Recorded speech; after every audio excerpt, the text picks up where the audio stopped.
Tertúlia. Meu boa tarde aí para todos. Hoje nós temos análise egológica.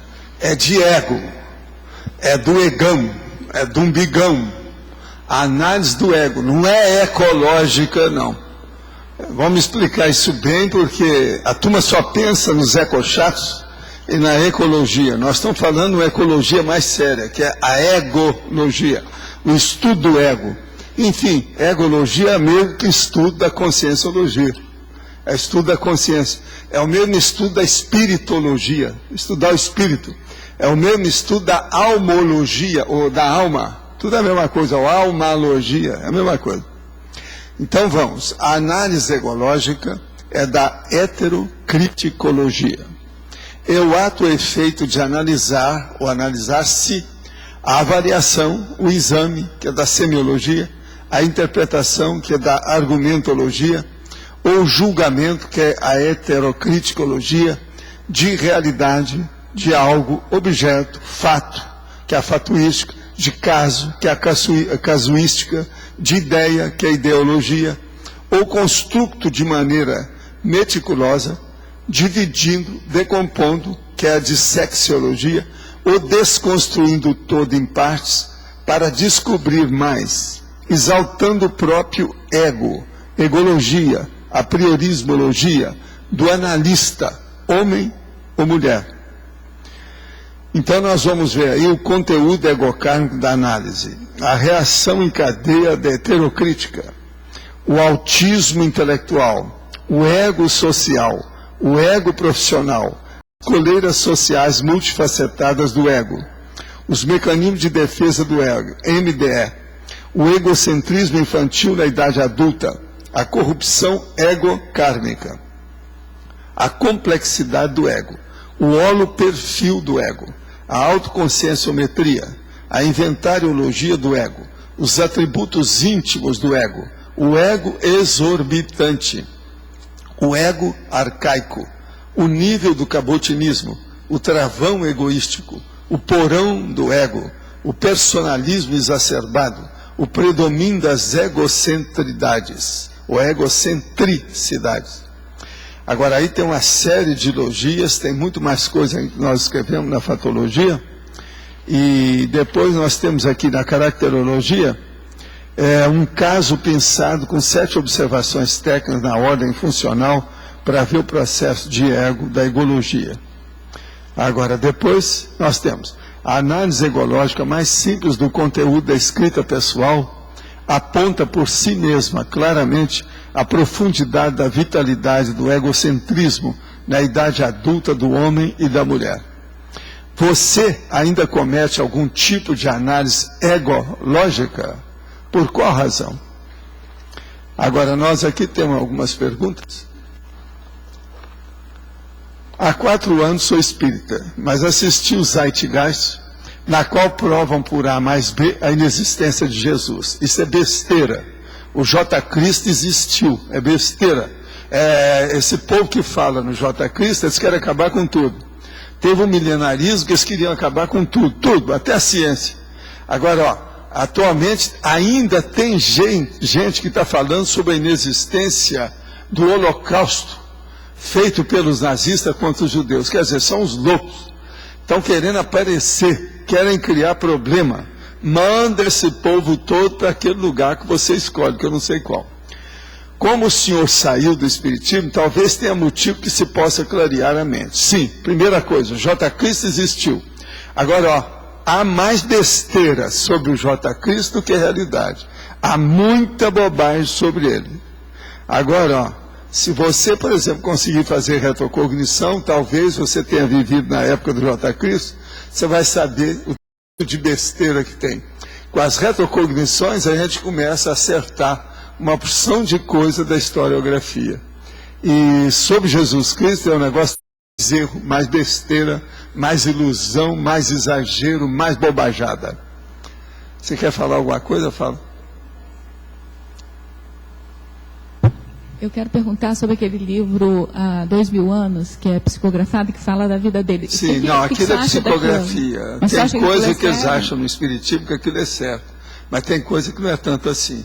Começa pelo título. Há 2.000 anos. Há 2.000 milhões de anos por aí afora. A humanidade tem 6 bilhões. Tem muito mais anos do que isso. Mas eu digo assim, aquilo que fala de Jesus Cristo. Tá.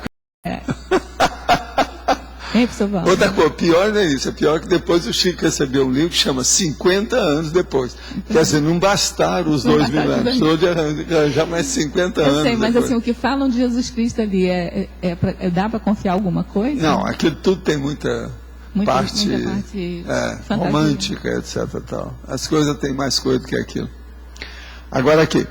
O que o senhor pensa a respeito do aquecimento global? Está previsto, de fato, alguma catástrofe ecológica, ecológica, aqui ecologia, desse tipo? Olha só, se as coisas continuarem do jeito que está aí, não precisa de estar prevendo nada, é óbvio. A Terra está sendo transformada numa lixeira planetária. Eu falo nisso faz mais de 20 anos. No meio acadêmico, há divergência a respeito desse assunto. É besteira. Aqueles que estão combatendo, mandem eles ir para certa cidade que eles conheceram algum tempo atrás. Volta lá para ver como é que está tudo poluído. E outra coisa, poluição é uma coisa de doido. Eu não tinha quase nada de poluição. Atualmente a gente tem poluição de todo lado. Aqui onde nós moramos é um dos lugares que tem menos poluição. Às vezes o ar tem 0 partícula. Mas mesmo assim, a hora que planta soja dentro do perímetro urbano, coloca agrotóxica, tudo cheio de sujeira. Então veja, se aqui é assim, que é um lugar limpo, no meio da Mata Atlântica, que não é a Mata Atlântica, mas não é, o Parque Iguaçu, você pensa bem no resto por aí afora. Olha só a Amazônia, todo dia eles não trazem foto das clareiras que estão abrindo lá, estão entregando aquilo tudo para os índios, e a situação toda, e a situação está aí. Então, o problema é o seguinte, que a catástrofe está à vista, está. Se não tomar providência, não vai. Agora, parece que o Obama, ele já tem uma ideia diferente do Bush. Então, ele já vai fazer alguma coisa para combater. Olha, em 1965, eu estive na Filadélfia.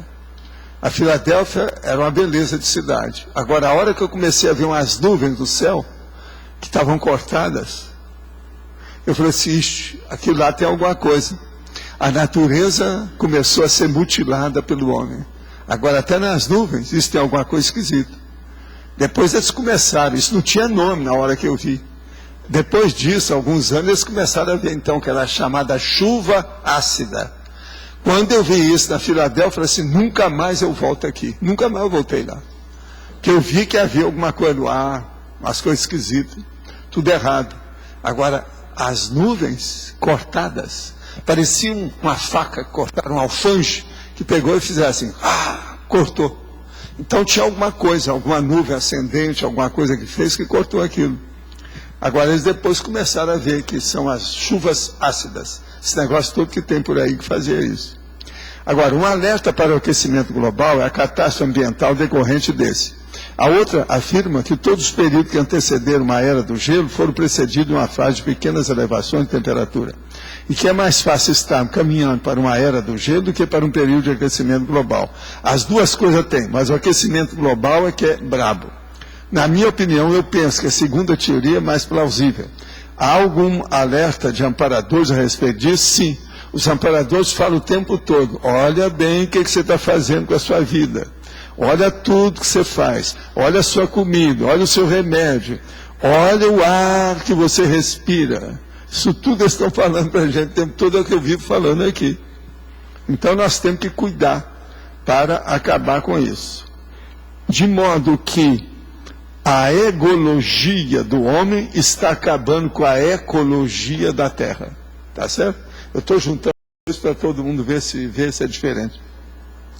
Você aconselha queimar o papel da árvore genealógica porque no momento está guardado. Não. Guarda para você ver mais tarde como é que você cresceu. É muito importante. Eu vivo dizendo isso aqui para as coisas. Uma prova de crescimento intelectivo é essa.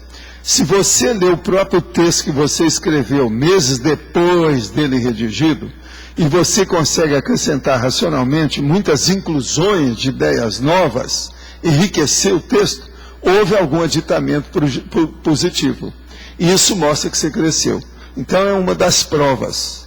E esse caso aí do processo seu, da árvore genealógica, daqui a uns tempos pode ser que vai mostrar para você que você cresceu, ou não. Agora, outra coisa. Nós aqui estamos no tertuliário, e eu falo aí sobre o tertuliário, que é um espremedor de cérebro. Eu quero explicar isso mais, porque o povo fez muita piada antes do tertuliário ficar pronto. Então, eu quero mostrar a realidade. A metáfora da manga madura e o tertuliário. Faz de conta que isso aqui é uma manga e que já está amadurecendo, que é o cérebro de vocês. Aguardar o cérebro verdolendo, ou vamos dizer, amarelar o cérebro verdolengo, que é vegetal. Você já viu uma manga quando ela está verde? Ela parece uma madeira. Ela às vezes é branca e verde, mas às vezes é branca, totalmente. E outra coisa, pega essas mangas grandes, é mais fácil ainda de ver. Perto da casca, ela fica dura, é uma madeira. Agora, ela começa a amadurecer da semente para fora. Agora, o que se passa? A maioria das mangas, elas são mais doces perto do pé da manga, aonde que tem o cabo. Entende? Agora, então, veja, na questão do cérebro, a maioria dos cérebros são ainda verdolengos. Então, é madeira, são duros, é vegetal. Agora, o negócio é caminhar para ficar flexível, com uma consistência flexível amarela. É quando o cérebro começa a amarelar. E eu não estou dizendo que é miolo mole, não. Eu estou falando é miolo flexível, que é muito diferente. Então, o que nós temos aqui é justamente isso, tá certo? Agora, vamos repetir aquilo que eu falei aí logo na entrada, que é bom a gente clarear. Há vocábulos que falam por si. Eis um deles. Escandir. Escansão. Isso, o que é? Eu estou silabando, fazendo um hiato, um período, parando em cada sílaba. Isso é que é o verbo escandir. Escansão. Isso é que é o sinônimo que diz respeito. Então, escandir. Se eu já falo desse jeito, eu já expliquei o que significa o verbo. Então, tem muitas palavras que a gente pode já explicar pelo modo de falar ou pelo modo de escrever. Agora, outra coisa. Eu, de vez em quando, estou trazendo uns filmes aqui para vocês. Hoje eu tenho outro.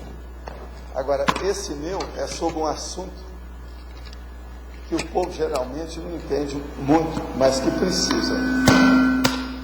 É o assunto da compreensão ou da intercompreensão. Eu vi falando sobre o processo de intercompreensão. E esse filme mostra o fato da intercompreensão. Além dele ser bem ingênuo, bem bonitinho, bem romântico, bem lírico, ele tem uma canção fora de série. Como canção popular, é uma das melhores que os americanos já fizeram. E outra coisa, existe uma cantora lírica que canta o tempo todo, que é o máximo. Em matéria desses filmes de melodia, que são chamados musicais de Hollywood, esse aqui é um dos mais ingênuos e melhores. Vocês têm uma ideia? Ele tem uma orquestra feita por harmônica de boca. Você sabe o que é harmônica de boca? É aquela gaita que a gente pega daqui assim e mexe nela. Uma harmônica, daquela comprida. Então tem uma orquestra de harmônicas que estão cantando. Agora veja, os velhos aí, que eu estou falando de mais de 50 anos, para mim já é velho. Então veja, os velhos aí presentes possivelmente conhecem esse filme. Mas aqueles que são mais novos não conhecem. Então eu queria saber, o Lost não está aí. O Lost é que está se interessando por esse processo de filme, está vendo as coisas como é que é. Eu queria emprestar o livro, que esse filme é um filme clássico. É da Kay Francis, do Walter Houston e da Gloria Warren, que essa aqui é que é a cantora dele. Agora o nome é Always in My Heart. Sempre no meu coração. Alguém aí já deve ter visto isso, não já? Sempre no meu coração. Você já viu, né? Isso. Agora veja, é preciso de ver as cenas que tem esse filme na hora que há a compreensão da família com o cara que esteve preso, aquela coisa toda, e o cara que queria casar com a mulher. É uma perfeição as cenas do filme sobre isso. De modo que o filme está aqui, se alguém quiser depois apresentar, tá certo? Você nunca viu falar nesse filme? Quer dizer, quem nunca viu falar em Sempre no Meu Coração, principalmente na canção, não sabe nada de música popular. Estou certo? Ou estou errado? Quem é que conhece aí o filme? Pois é, mas eu estou certo ou estou errado? É uma das canções mais simples e arrebatadoras do ponto de vista de música que já foi feito popularmente. Sempre no Meu Coração. E outra coisa, isso aí, ó, é de 1942.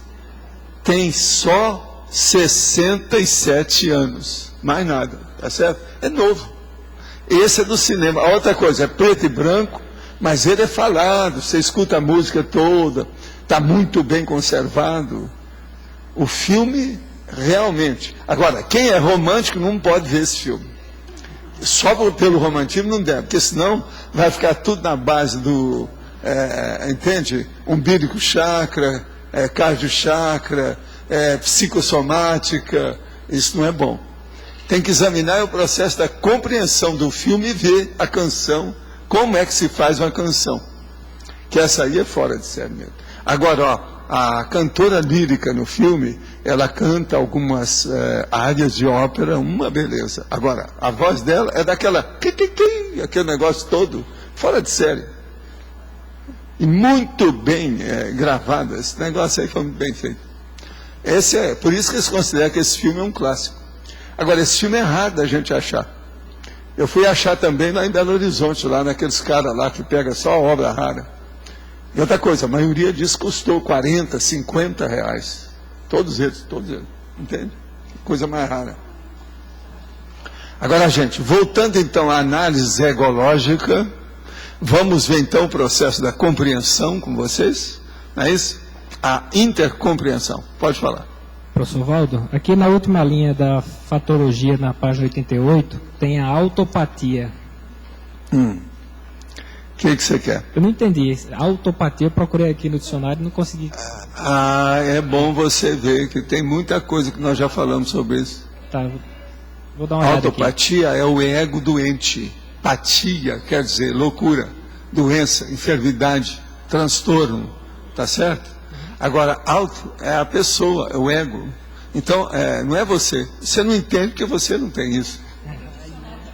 Você já está no caminho da serenologia, não pode entender uma coisa dessa. Isso é normal. Professor, outra dúvida aqui. Agora, o que mais? Na fatologia, já na página 89, na segunda linha. Sim. Na segunda não, desculpe, na primeira sim. O que é que você quer? Na sexta linha, tem aí a ilusão do protagonismo ininterrupto. Deixa eu ver onde é que está isso aqui. Que linha que é? Sexta linha da fatologia da página 89. A sexta linha. A ilusão de protagonismo ininterrupto. A ilusão de protagonismo é o seguinte, é aquela pessoa que pensa que ela está sempre fazendo vamos dizer, exibindo e interpretando um papel na vida. Você está entendendo como é que é? Então o ego dela está sempre exposto, ela está sempre num palanque, ela está sempre numa tribuna, ela está sempre num palco, ela está sempre no proscênio da ribalta. Você está entendendo como é que é? Junto da ribalta.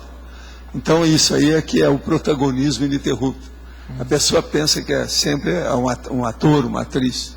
Nós somos. A vida é um teatro. Entende? Mas esse mundo não é um pandeiro.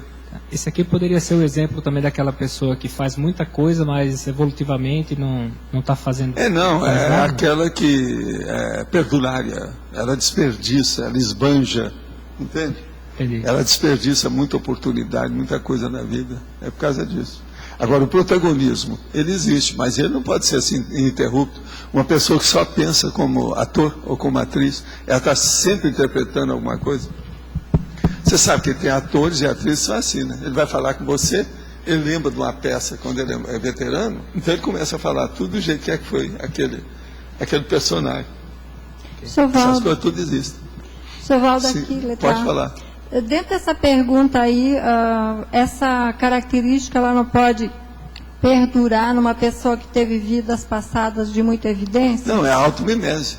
Isso aí tem muito. Não quer sair da ribalta. Em Hollywood, eu vi, presta atenção, um monte de gente que eu falo assim, isso aí é artista há 10 vidas. Agora, eu me interesso pelo seguinte, na vida que eles me mataram lá na Espanha, eu era artista, menino. Eles me mataram no meio, era cigano. Ciganos faziam representações. Mataram? É. Agora, o que se passa? Lá, a gente andava naquelas carroças antigas. Você está entendendo como é que é? Tem vários nomes para esse tipo de artista. Ambulante. Teatro ambulante. Tem vários nomes para isso. Você está entendendo? E foi com esse povo que eles roubavam as pessoas para aumentar o elenco. Porque senão não tinha artista para fazer as peças. E tinha muito disso. E qual é a profilaxia para alguém assim? Como é que é? Qual a profilaxia para a pessoa A mudar? profilaxia é a pessoa ter a autonoção dessa realidade, acabar com isso o mais depressa possível, colocando os 2 pés em cima da rocha e mental soma no colo. Quer dizer, sendo realista, com bastante autocrítica, acabando o assédio que a própria pessoa faz, o autoassédio, e caminhando para um nível assim, mais avançado, de autolucidez e prioridade, né? Obrigado. Professor, Valdemir, aqui na caracterologia, eu entendi em tese, agora eu queria saber o que expressou o ego dele. Aqui tem as expressões, né? Você precisa de ler lá como é que é. Agora porque veja, aqui você podia aprofundar. você examina bem. Foram empregados 7 parasitas de linguagem egológica pelo professor oportunista. Ele estava falando sobre uma pessoa e ele colocou mim, minha, meu e sou. Tudo dele. Ele está analisando a pessoa e falando dele. O analista bonitinho. tem um ego danado. Agora, eu não quis colocar o nome da pessoa para não piorar. Mas é só pegar aqui, ó, bibliografia específica, está lá. É só ler. O que eu percebi do ego dele foi nas expressões. Tudo bem, ele pôs muito mim, minha. Mas você lendo lá que você vai ver que o homem só fala nele. Agora veja, você vai falar, por exemplo, do Joaquim da esquina. E você fala só no Arlindo? Ele falou só dele. Então veja, isso é que é egologia máxima patológica. Além desse mim, minha, papapá, ele também só você tem que ler lá e ver, né? Eu já estou dando a dica aí para a pessoa ver. Ó. A fonte bibliográfica, o analista, um eminente professor, antologista, titular de universidade no Brasil, PhDs. Fonte bibliográfica, pequena antologia, 88 páginas, homenagem intelectual prestigiada internacionalmente. Então você veja como é que é. Aqui, ó. Clenesha Arlene e Ismaíl Soraya, organizadores. Eduardo Said, trabalho intelectual e crítica social. Eu falei isso aqui no Atertúlio. Você já falou. Eu falei com todos os pingos dos is aqui no Atertúlio. Agora aqui não, eu não quis deixar aí para não... O livro lá tem valor. Não por causa dessa introdução, mas por causa do resto. Mas lá embaixo eu vou ver, então. Tem que ver lá o livro. Esse de 88 páginas que está aqui, ó. Tá certo? Pega lá. Eduardo Said, trabalho intelectual e crítica social. Antologia. Você acha que vendeu isso aí? Não vendeu, Flávio, esse livro? Vendeu. Tem lá. Só pegar que você vai ver. Vale a pena ver. Aqui não há, professor. Não há. É no ar? Aqui. Pode falar. Na fatuística, na página 89, na segunda linha de baixo para cima, a centralização do ego cosmoético. Você poderia falar a respeito disso um pouquinho? Sim, a centralização do ego cosmoético é a hora que a pessoa ela começa a pensar sempre em tudo que ela vai fazer no outro, em outrem, em alguém, no próximo, no semelhante. Então há uma descentralização do ego de uma maneira positiva, sem ser patológico. Então a pessoa sabe quem é, mas trabalha em função dos outros. Então isso é que é a centralização do ego cosmoético. Agora veja, aí o problema daquele código pessoal de cosmoética, ele já fica num nível bem superior. A situação é diferente. Está claro? Já está próximo no grupo? Não, já está próximo de começar a funcionar mais. Uma pessoa dessa, por exemplo, vai melhorar a TENEPS, vai caminhar para o FIEX, vai caminhar para a disperticidade. Entendeu? Quem é que está mais com O microfone, não tem ninguém? Acabou? Não tem mais? É você? Fala aí. Professor, aqui na Crescendologia, página 89, tem o último crescendo aí. O crescendo holocármico, egocarmalidade, grupo carmalidade, policarmalidade. É o último. Então, é o você próximo. está em qual? É o próximo aqui que eu estou falando, é o crescendo patológico. Agora, o patológico, análise egológica e idade física madura. Então, você veja bem, tem que fazer uma análise egológica, do ego. Agora, a idade física madura, isso aí é mais sério, porque a pessoa aí já tem maturidade, já sabe o que vai fazer. Então, geralmente, essa análise é melhor do que quando mais moço. Na mocidade, a pessoa ainda não tem uma experiência adequada para julgar as coisas. E outra coisa, isso aí tem que seguir aquele meio século de análise historiográfica. O meio século é o seguinte, eu já expliquei isso aqui antes. Eles acham, de modo geral, muitos historiadores e autores e gente que pesquisa, e eu também acho isso há muito tempo, que algo da história, por exemplo, contemporânea, o Zeitgeist hoje, por exemplo, 2009, a gente só vai ter uma ideia disso lá para 2059, certinho, sem acrescentar qualquer coisa nas versões, sem colocar um ponto no conto que você está escrevendo ou falando. Então, a pessoa só fica isenta com o tempo. Agora, isso atinge o processo da maturidade. Por exemplo, você com 20 anos, você tem uma visão das coisas pequena, quase sempre uma monovisão, uma visão restringida pela falta de experiência. Mas aos 70, você já viveu muito, já está cheio de cicatriz, já passou por poucas e boas, trancos e barrancos, percalços e vicissitudes. Então, a sua análise do seu próprio ego vai ser maior. A coisa mais lastimável e faz uma verdadeira, a gente fica contrafeito ao ver, é uma pessoa de idade que ainda defende mais o egão. Está entendendo? Então é por isso que aqui você colocou patológico. É no caso da pessoa que ela defende muito o egão na idade madura. Pois dela. é. Tá. Esse então é terrível a hora que chega nisso. Aquilo que eu contei sobre o caso da dona, que o cara estava todo, sabe, com a roupa tudo arrumadinha, gravata, paletó, tudo arrumado, enfarpelado.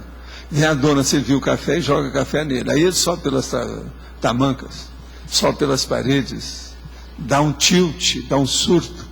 E outra coisa, um cara de mais de 60 anos, quer dizer, não aprendeu a viver. Então ele dá muito valor para uma mancha na roupa. Isso é terrível, né? De modo que são coisas que a gente tem que estudar, né? Tudo é egologia, o estudo do ego. Faz favor. Professor, na fatologia, na página 89, na quinta linha, no finalzinho da quinta linha, a ilusão de ser mini peça do mini mecanismo assistencial, ou egocêntrico.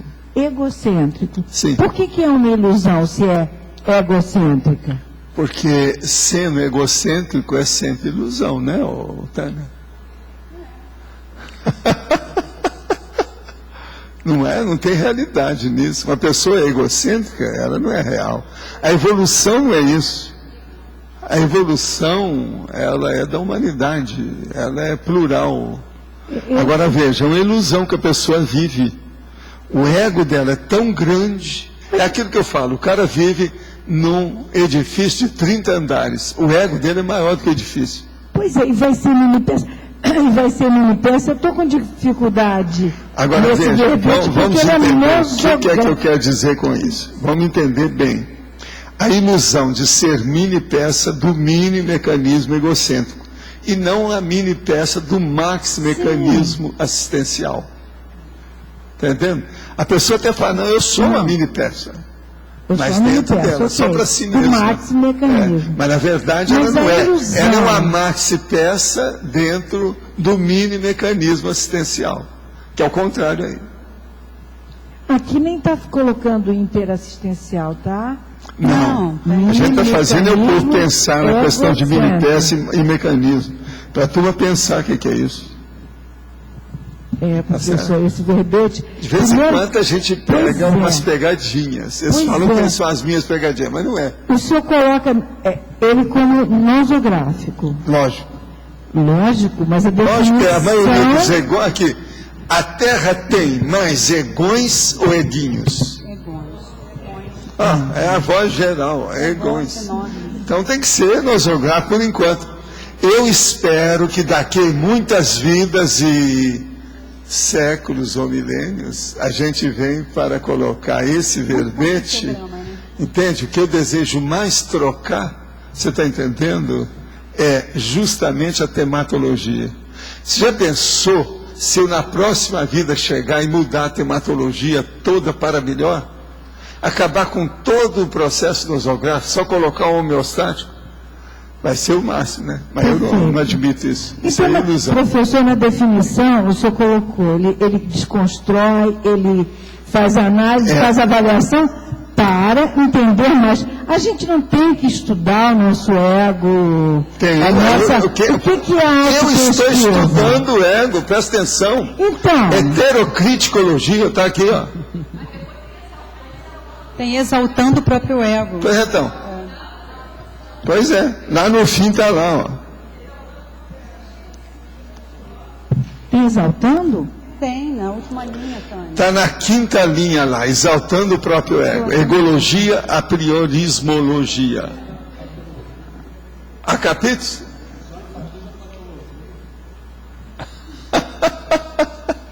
Quem mais? Quem é o próximo? Você, a sua voz. Aqui na fatologia, você pode fazer uma relação aqui na fatologia, na 2ª linha, como as coleiras sociais multifacetadas do ego. As coleiras sociais multifacetadas do ego. O que você quer? Com os mecanismos de defesa do ego. Tem como fazer? Sim. As coleiras sociais do ego é a própria vida. Por exemplo, você entrou na escola. Você agora entrou, vai estudar. Você tem que acertar seu passo de acordo com aquilo e tem uma coleira que vai entrar justamente no seu bascurso aqui e vai ficar. Lá dentro daquele lugar você tem que andar bonitinho, porque senão, se você ficar até exaltado, eles podem te expulsar. Pode chegar nisso. Então veja, você tem uma coleira social do ego. Outra coisa, aqui você tem também outra coleira social do ego, a hora que você chega aqui dentro. Se você fizer qualquer estripulia, a gente vai mandar você para algum lugar.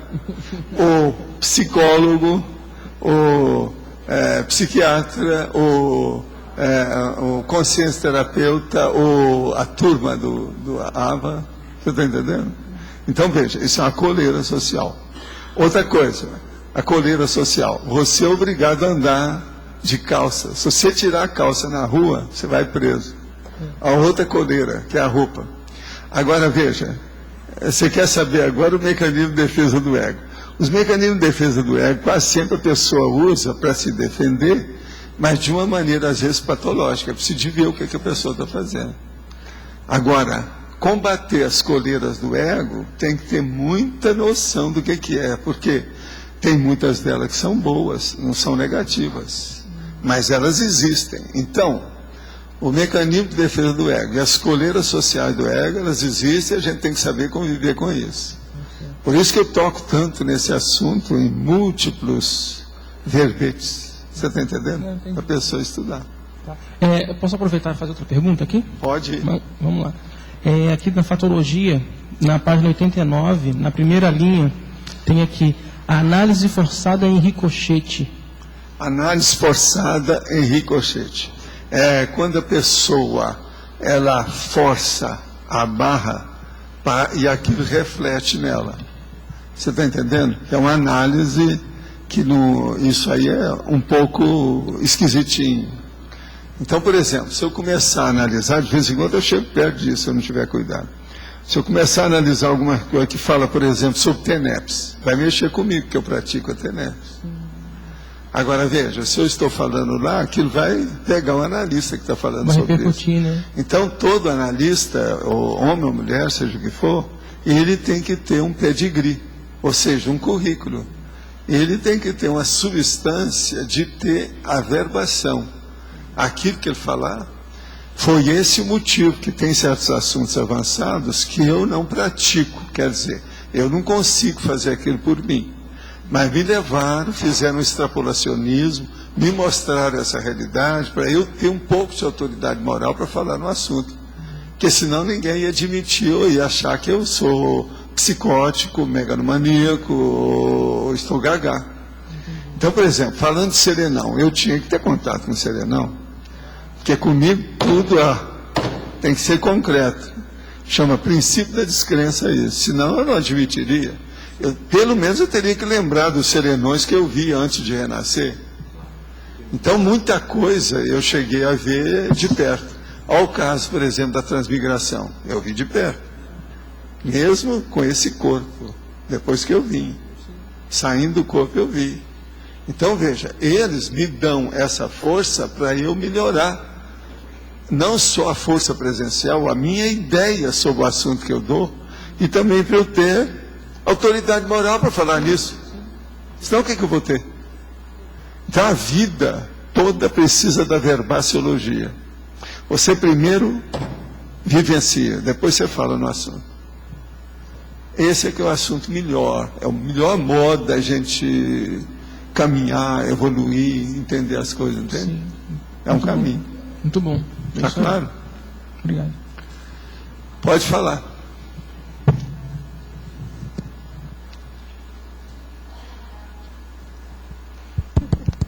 Funcionou. Aqui na página 89, bem no início da patologia, você podia dar um exemplo do ato oportunista de tirar casquinha da personalidade analisada? Ah, sim, é o que eu faço com o Arlindo.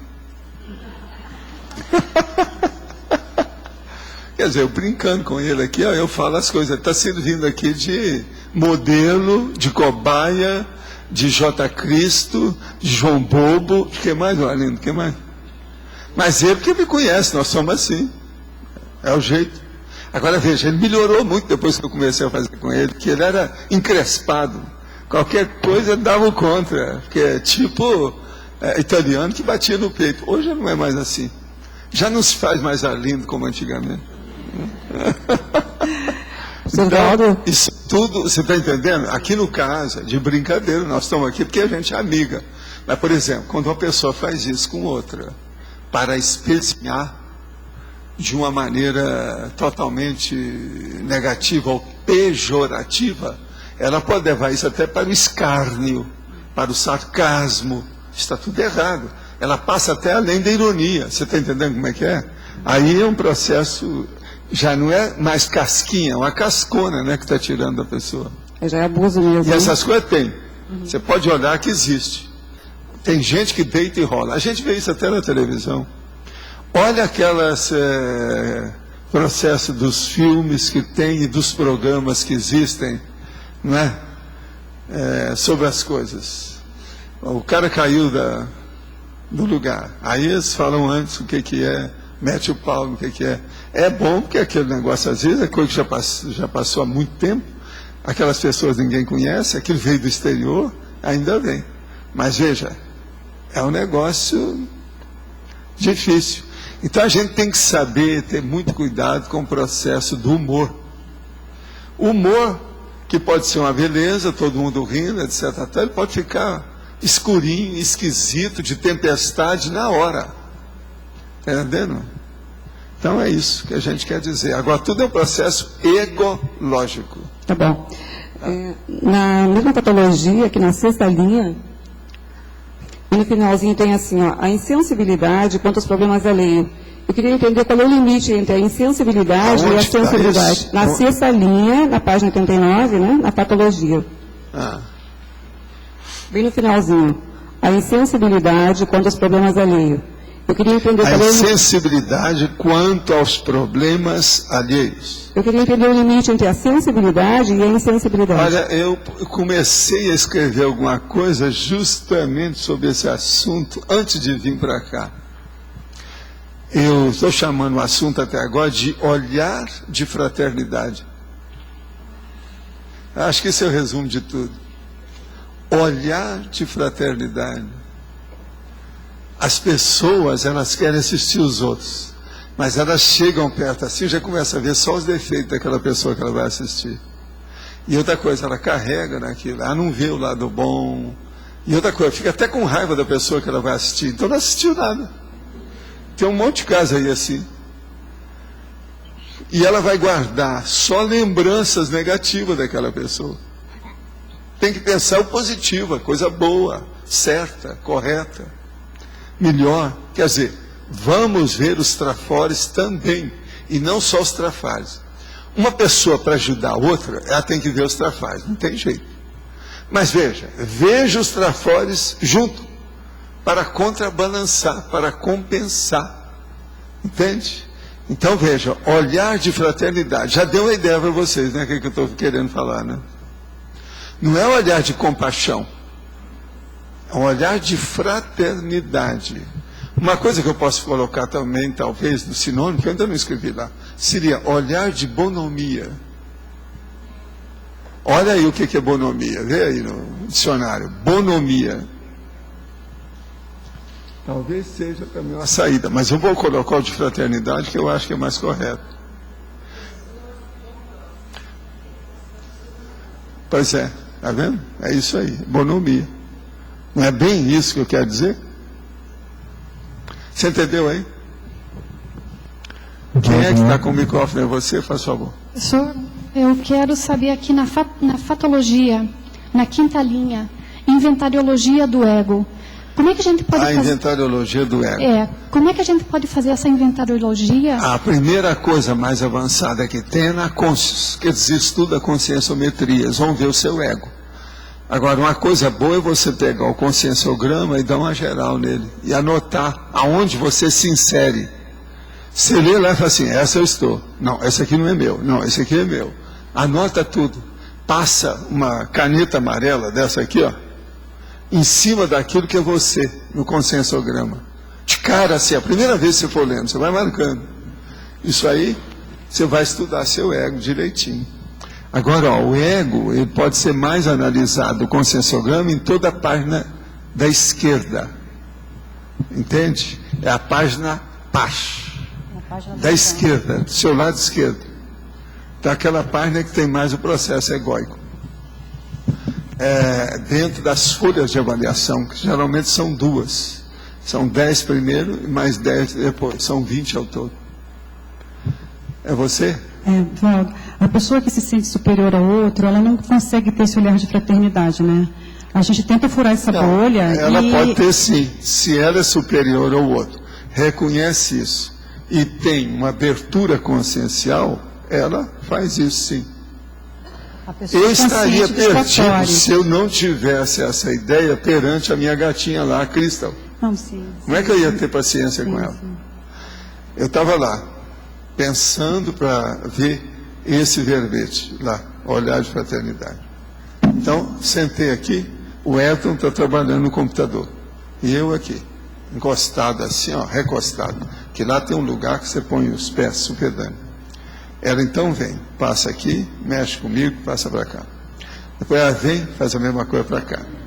4 vezes ela veio e passou, vendo tudo que quer que se passe, porque eu sou uma propriedade dela. Então agora veja, eu sou a propriedade dela, ela acha que é superior a mim.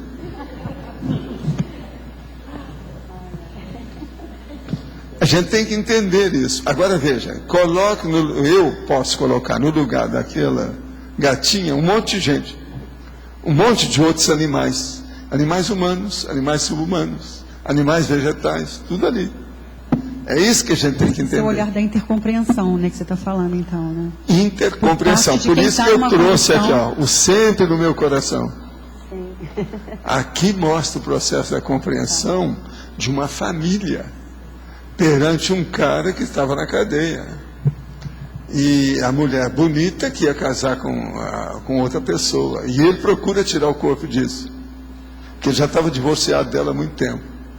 Agora a filha crescida, o filho crescido, aquele negócio todo. Ele dentro do processo musical, porque ali ele estava querendo criar na família dele uma orquestra, do jeito que tinha lá em casa. Você está entendendo como é que é? Agora, o filme é muito bem bolado nisso aí.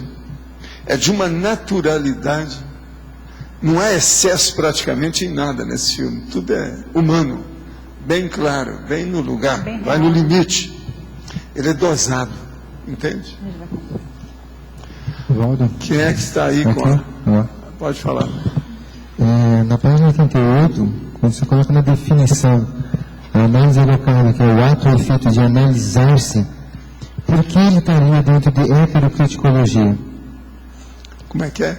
Não, eu estou pondo analisar-se porque o verbo analisar, geralmente, quando você escreve, você tem que colocar o SE, do jeito que está aqui, que a pessoa pode se analisar também dentro do problema, o problema é dela. Então, mas a definição dá a entender que a pessoa vai fazer a análise do ego em si mesma, sobre você mesmo. Só que, por exemplo, está dentro da especialidade ali, análise egocármica de heterocrítica, pois é. Mas é porque a pessoa, ela, quando é egóica, porque ela está indo contra os outros. Você esqueceu disso. Quem é super egoísta está contra o mundo. Então ele precisa de fazer heterocrítica correta. Porque a própria autocrítica ele ainda não tem. Então ele tem que chegar primeiro na heterocrítica, analisar bem, para depois ele chegar na autocriticologia. Por isso que está aqui, heterocriticologia, análise egológica. Outra coisa, essas pessoas não têm capacidade de autoanálise, então eu deixei ali. Mas quem vai analisar que ela é egocêntrica, adulta, é você que está vendo de fora. Porque para ver a realidade dela, no início ela não vai ter nada, ela não tem noção disso. Ela age errado porque ela não sabe o que está fazendo. Ela é ignorante, ela é imatura, ela é inexperiente, ela é jejuna, como nós falamos. Ela está engatinhando. Por isso que eu coloquei ali, heterocriticologia. Então a heterocrítica seria uma profilaxia para essa análise. O que eu quero é rebater isso aí. É a pessoa ver como é que é. Você está entendendo? Então, por exemplo, quem é que vai ver esse negócio da egologia? Não é a pessoa que é egóica. É quem está querendo não ser egóico. Esse vai sempre ver o outro. É heterocriticologia. Agora, você vê as nuances que eu tenho aqui dentro, né? Você já pensou, se esse verbete aguentar, daqui 50 anos uma pessoa vai ler isso e fala assim, nossa, esse cara errou tudo, está tudo errado. Se ele não aprofundar o que a gente está escrevendo, não ver os outros verbetes, não vai entender nada que eu escrevi. Entende? Mas agora, ó, essas coisas precisam ser definidas assim, para fazer as pessoas pensarem corretamente. E não ter só o processo lógico, mas ver o que é o erro lógico. Não ver só a coisa correta, mas ver a incorreção, o engano, o erro, a omissão, o equívoco, a queda no mata-burro. Isso aí é o jeito. A gente tem que sofisticar o modo das pessoas analisarem os fatos. Entende? Que eles são muito ainda, vamos dizer, bobinhos, né? Superficiais. Ali no caso, por exemplo, você colocou uma forma de a gente pensar o que está por trás da aparência. Como é que a gente escreve dessa forma? Como é que a gente pode ter a habilidade de poder estar escrevendo dessa forma? De uma forma que se coloca, a pessoa quando você tem dificuldade para expor uma coisa, começa a escrever mais. Olha mais os detalhes do assunto. Volta para o assunto e vê outros detalhes que você não viu. Olha tudo quanto é nuance. Isso é que chama fazer anatomização do assunto. O outro nome é dissecção. O povo gosta de falar de secação. O nome é dissecção. Quer dizer, é passar no micrótomo. É ver a coisa microscopicamente. Entende? Então, você não vai ver só o pontual. Você vai ver os detalhes. Esse detalhe tem que ser levado até chegar no ponto exaustivo. Então você entra no detalhismo para chegar na exaustividade. Isso é que é o ideal, quando você tem dúvida a respeito do tema. Olha qual é o tema. E começa a destrinchar, como o povo gosta de falar. Trinchar, ou fazer qualquer coisa, é o açougueiro quando corta a carne, faz aquelas coisas todas. Você está entendendo? Ele pega um boi e destrincha. É aquilo. Então tem que fazer a mesma coisa aí. É o micrótomo. Passar o pente fino. Pentear com pente fino. Na informática o nome disso é o refinamento da pontilhação, ou pontilhamento. Você tem que refinar. Então, por exemplo, é ultra ou de alto refinamento o seu ecrã, a sua tela. Entende? Isso é que é o detalhe, é aquele negócio. Você entendeu isso aí? Entendi. Então, o ideal é pegar esses temas que sejam mais intrincados. Ele vai ficar simples para você com o tempo. Agora, dá trabalho, mas com o tempo, se acostuma a fazer essas abordagens mais sofisticadas. Você só vai ganhar com isso. O que é? Hein? É o quê? É o detalhismo. Valdo, continua. Sim. Então, esse tema que você estava falando da pessoa que faz heterocrítica porque não sabe fazer autocrítica, está relacionado aqui com a politicologia, onde diz a crítica em si na condição de modalidade política? A egopolítica pessoal, a crítica em si na condição de modalidade política, a egocracia, a tecnocracia, a democracia, a lucidocracia. Agora veja, a crítica em si, na condição de modalidade política. E aquele que faz a crítica como forma de expressão, ou seja, que... Um monte de gente faz crítica e nunca se criticou. Aí é que é o ruim, né, da história. Entende? Professor, sim. Pode falar. Na página 89, na 11ª linha de cima para baixo ou terceira de baixo para cima? Terceira linha de baixo para cima. A depuração do ego por meio da reciclagem intraconsciencial. A pergunta é o seguinte: pode-se fazer essa depuração mesmo num livro autobiográfico? Espera aí que eu não achei onde é que está isso. Está na página 89? Terceira linha de baixo para cima? A depuração do ego por meio da reciclagem intraconsciencial. Sim, isso é a recim, a reciclagem intraconsciencial. A recim, o que você quer? Sim, a pergunta é o seguinte: é possível se fazer concomitantemente num livro autobiográfico essa... É possível, sim. Depuração do ego?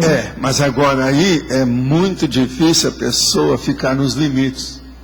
Quase sempre, se ela vai depurar a si mesma, ela carrega demais. É igualzinho a Consim Cobaia quando ela tira 0,1 no consensograma, não é isso? Então, a pessoa, ela não está sendo realista e nem sincera. Aí piora tudo. Ela, então, se está se condenando para ficar abaixo de pó de traque. Você está entendendo? Uhum. Foi para sarjeta, totalmente. Não é. Ninguém é assim. Então não é principalmente, por exemplo, fazendo, hein? E acontece demais. Então a pessoa sempre ela vem por baixo. Ela não fala a realidade dela. Nós temos, na hora que analisar, ser realista. Não, isso aqui eu sou bom. Eu defendo isso aqui. Eu respondo por isso. Que negócio é esse? Eu não sou mais barata. E eu também não sou mais subhumano. Que isso? Tem alguma coisa que eu já sei. Então eu digo para vocês, por exemplo, eu não tenho dúvida sobre as coisas que eu falo. Acabou, fim de papo. Não me interessa o que qualquer pessoa pensar. Então, esse aqui é o princípio da descrença. Então veja, é isso que falta nessa autoconscienciometria. Então, por exemplo, eu não posso chegar numa autoconscienciometria e falar, não, eu sou analfabeto. Eu não sou. Tem gente que chega como se fosse analfabeto. É ou não é? Não assume. A pessoa aparece como se fosse apedeuta. Por quê? Ela quer ficar por baixo. Para depois o povo fazer elogio a ela. Quer dizer, inverteu tudo. Ela não saiu do pior. Ela ainda está no péssimo. É egoísta, ela não saiu do pior. Ela ainda está no péssimo. Entendeu? É uma forma de chamar a atenção para ser coitadinha. Isso. Né? Coitadinha. A gente tem compaixão. Professor. Ai. Então, o primeiro livro autobiográfico deve ser mostrar a sua cara. Deve. Né? Agora, o problema todo que você pode escapar disso é mostrar os fatos. Uhum. Fatos que todo mundo comprovou, que a coisa seja óbvia, que sejam, por exemplo, às vezes consenso, que aquilo já saiu muito na mídia, que o povo já sabe. Então você dá a sua opinião baseado naquilo. Se você fizer isso, você está mostrando um posicionamento bem claro, positivo, irretorquível, irrefutável. Acabou. Bom, então, o autor, no primeiro livro, ele se mostra, ele, de certa forma, é um pouco ególatra, porque ele está se mostrando tal como ele é. Todo livro, antes de mais nada, é autobiográfico. Sim. Aí, quando ele faz outros livros com temas que não sejam tão continua sendo autobiográfico, introvertidos... só que tem que menos, que não Sim. diz respeito a ele nem a subjetividade da vida dele. Então, em nenhum livro pode ter o egocídio. No livro pode, é isso que nós estamos falando. Ele pode mostrar positivamente quando é que ele acabou com aquilo. Agora, por exemplo, a pessoa pode mostrar isso claramente Então, ele através mostra, dos resultados faz da os vida dois. dela. Ela é tenepsista. E a vida dela, depois da TENEPS, mudou. Todo mundo conhece. Então, ela não precisa de falar nisso. Ela pode falar o que ela fez para chegar até ali. Sim, Mas então- o povo vai julgá-la pelos atos. Quem conhece sabe como é que é. Mostrar o antes e o depois. É. Eu era assim. Quase fiquei assim. Hoje eu sou assim. Aquele quadro da televisão. É, do careca. É do careca. Tá bom, professor. Obrigada. Tá certo? É. Quem é que está aí? Pode falar. Na página 91 eu não entendi direito essa frase enfática. Ah, pois não. A análise egológica mais simples do conteúdo da escrita pessoal, quer dizer, você tem uma escrita pessoal, você tem uma redação que você fez aí de alguma coisa, um artigo, um livro, alguma coisa, tá certo? Ela vai apontar claramente a profundidade do seu egocentrismo. Se você, por exemplo, o que você está escrevendo ali? Porque tudo que a pessoa escreve, antes de mais nada, é autobiográfico. Agora, na idade adulta, isso aí fica mais óbvio. Uma criança, por exemplo, um rapaz, uma moça, se vai escrever, a gente tem que dar um desconto, porque ela não tem tanta leitura, tanta vivência. Agora, uma pessoa adulta, não. Se escreve, é preciso examinar bem o que é que um adulto está escrevendo sobre a qualificação. Quer dizer, quais os adjetivos que o autor adulto ou a autora adulta está mostrando? Isso aí é importante. As intenções também. Eu vou te pedir uma coisa, Isabel. Olha aí perto de você, parece que tem um negócio para cima aí. Tira isso, porque se uma pessoa pisar aí, você já viu. É um parafuso? É, tira daí. Veja bem, já fiz a minha tarefa boa do dia de escoteiro, tá certo? Não, mas veja, o parafuso em pé, desse tamanho ali. É machucar? Não, fura, né? Vai furar tudo, um parafuso. E outra coisa, a hora que ele entrar, ainda vai fazer assim, só para chatear. Mas fala. Então, professor, aí vai depender muito da intencionalidade de quem escreveu, né? Se é uma intencionalidade mais egóica... Tudo depende da intencionalidade, presta atenção. Tudo depende da intencionalidade. Principalmente você vai escrever, falar, pensar, agir, construir. Qual a sua intenção? O que você não entendeu nisso? Não, era mais isso mesmo, da escrita pessoal, né? Agora, olha, eu não estou falando, não, tem uma coisa mais séria ali. A profundidade da vitalidade do egocentrismo na idade adulta. Presta atenção. Profundidade e o vigor desse egoísmo da pessoa. Na idade adulta ele fica evidente. A coisa mais séria ainda. Eu fui muito mais longe com isso aí. Mais longe, mais fundo. E essa análise aqui é heteroanálise? Seria uma outra pessoa? Te vira, o seu problema é seu. Porque o autor também pode chegar e falar, eu errei nisso tudo. Aí ele rasga o papel. E ele renega o trabalho que ele fez. Entende? Eu estava lendo agora algumas coisas aí de um autor. Esse autor, então, escreveu uma primeira peça, depois ele renegou. Do jeito que aconteceu, por exemplo, com o Jorge Amado e outros mais. O último foi o Zweig, Stefan Zweig. Ele também renegou, ele fala lá bem claro. Não, eu procurei acabar com tudo quanto era volume que tinha, todas essas coisas todas, que eu fiquei com vergonha dessa minha obra. São as primeiras obras que a pessoa faz e que ela tem vergonha. Se quiser, eu posso trazer aqui e ler o que é que ele escreveu uma hora. Tá certo? Valdo, aqui você tem a análise de um livro que ele ele traduz o egoísmo evidente. Agora, nos casos mais sutis, ele não faz nada disso, mas tem... Os mais sutis, não. A pessoa vê cedo ou tarde. Um leitor atento, ele vai começar a ver, porque a pessoa, se tem um texto que seja extenso, mais longo, ele vai entrar naquilo de novo. A tendência da pessoa egocêntrica é repetir o egocentrismo. Isso é uma técnica. Todo mundo que já estudou muito já chegou a essa conclusão. Precisa analisar bem. Agora, tem que analisar. Tudo tem que ter muita análise, né? Ainda mais em matéria de texto. Todo texto exige análise circunstanciada. Essa análise é isso que eu chamo, por exemplo, a hermenêutica, a exegética, a análise em si que leva para uma síntese. Enfim, é preciso de virar do avesso aquela redação. Tem que analisar visando detectar esse egoísmo, mas... Se a pessoa quiser, ela pode ver isso. Agora, por exemplo, eu olho e vejo a forma, o fundo, o que me interessa. Várias coisas, inclusive... Tudo simultaneamente, que a gente, com o tempo, se acostuma, você leva tudo jeito. Você faz, então, uma análise por atacado, e não uma análise simplória, unicista ou unívoca. Você faz uma plurívoca, entende? Grandona. Dos livros que você lê, há muitos com problema egóico. Isso é o que tem mais, né? Então, dentro dos... Aqui, ó. A hora que aparece, por exemplo, a antologia, tem demais.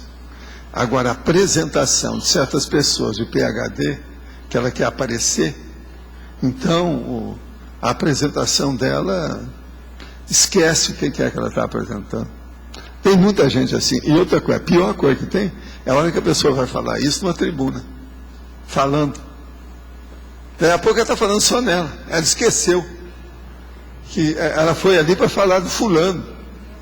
Mas se for um político, quase todos... Pois é, mas agora, o político às vezes não é tanto. O político é São Vivo. Porque ele tem mais desconfiômetro. Depende da hora. Político é mais vivo. Agora, autor não. Principalmente PhDs, é muita bobagem que tem. Que eles vivem rasgando seda uns com os outros, né? Vivem por isso, né? Eles são entre-alimentados, quer dizer, esse entre-alimentam. Esses da Academia Brasileira... inter-alimentam. Da Academia Brasileira de Letras deve ter muitos assim. Tem, mas lá eles são mais restringidos. Eles se reprimem um pouco. Devido todo mundo está de olho neles. Na academia tem muita gente que pensa mal deles, né? Eles não são bem vistos por todo mundo. É muita gente que pensa mal. Quanta gente já não aceitou ir para a academia? Tem um monte de gente. Tudo isso a gente tem que levar em consideração. Agora, a gente aqui, outra pergunta. No caso de um jovem que já reconhece que tem condições para começar a TENEPS, quando iniciar a TENEPS, seria melhor comunicar isso somente com a dupla e mais ninguém? Digo isso no sentido de não dar abertura para comentários e críticas que poderia piorar a pressão contra o trabalho. Você poderia comentar sobre isso? Ora, o caso é o seguinte, você pode começar uma TENEPS e a TENEPS só vai ficar sabendo quem estiver ali no lugar que tem a sede da TENEPS que você vai fazer. Fala só para essas pessoas que estão lá, que essa precisa saber o que você está fazendo. Senão fica aquele caso do rapaz lá, que eles eram implicados com ele, porque ele entrava no banheiro e ficava lá muito tempo. Eles achavam que ele estava se masturbando, porque demorava demais a tomar banho. Aí ele começou a fazer a TENEPS. Ele que me contou isso. Então ficava fechado. Não falou nada o que é que eu estava fazendo. Mas era num quarto. Aí eu falei assim, como é que é? Você mudou agora? Em vez de ser no banheiro, agora é no quarto? Quer dizer, isso é TENEPS. Liquidou com tudo, levou para um aspecto escatológico a TENEPS. Ele não explicou o que era. Sendo que ele estava fazendo a TENEPS em favor daquele povo todo que estava ali naquele ambiente. Então, às vezes, é necessário expor, sim, o que é que vai fazer, mas tem que ser o seguinte, para que o povo que está ali naquele ambiente, naquele holopensene doméstico ou qualquer coisa, que tenha simpatia para com o trabalho da TENEPS, senão vão ficar contra. Porque senão a própria pessoa, o tenepsista, vai arranjar uma série já de assediadores intrafísicos para o trabalho da TENEPS dele.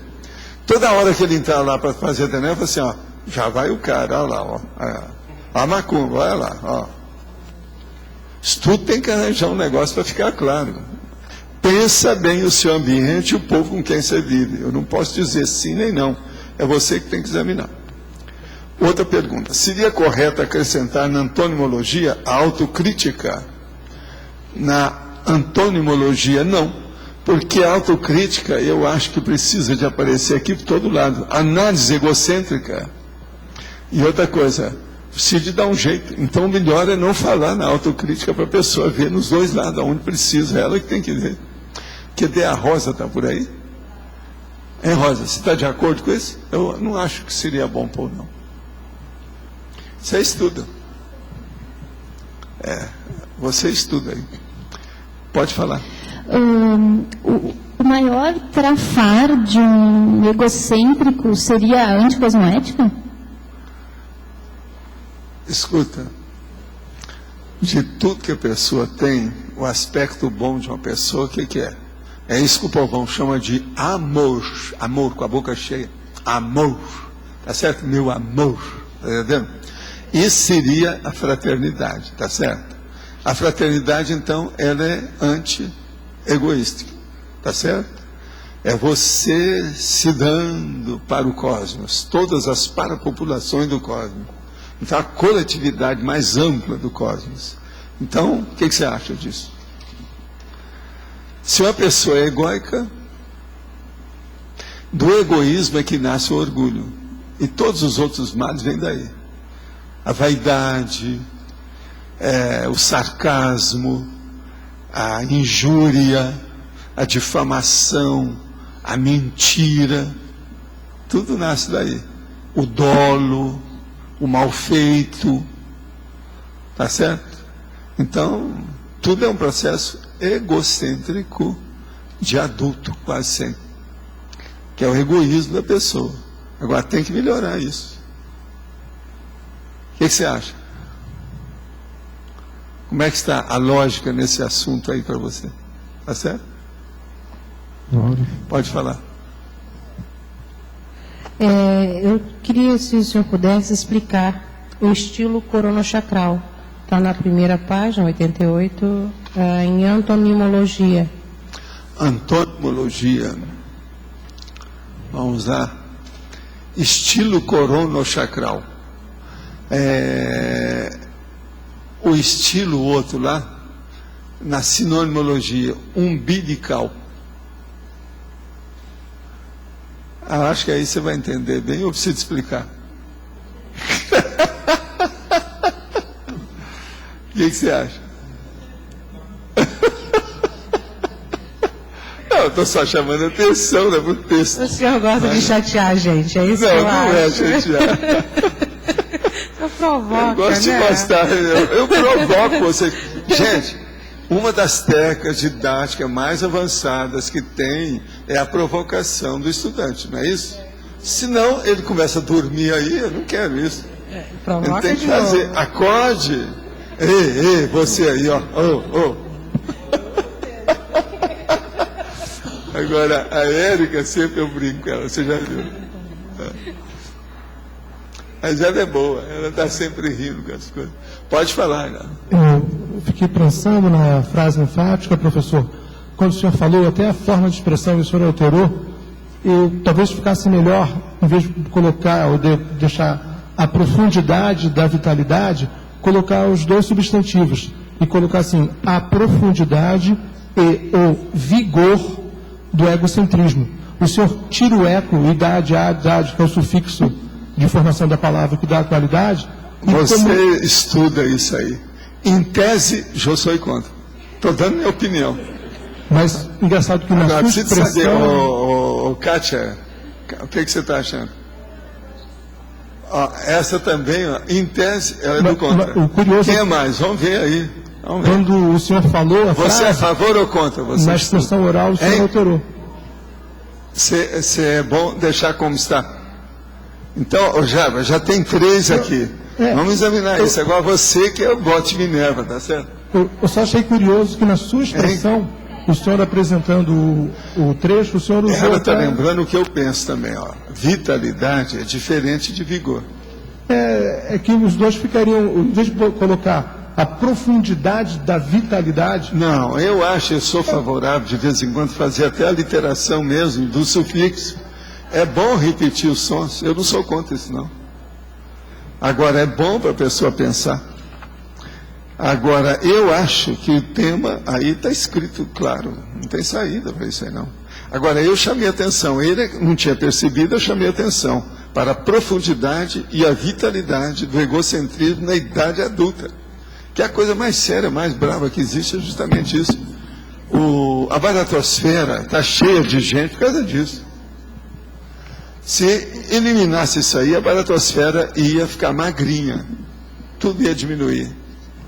Agora aqui outra.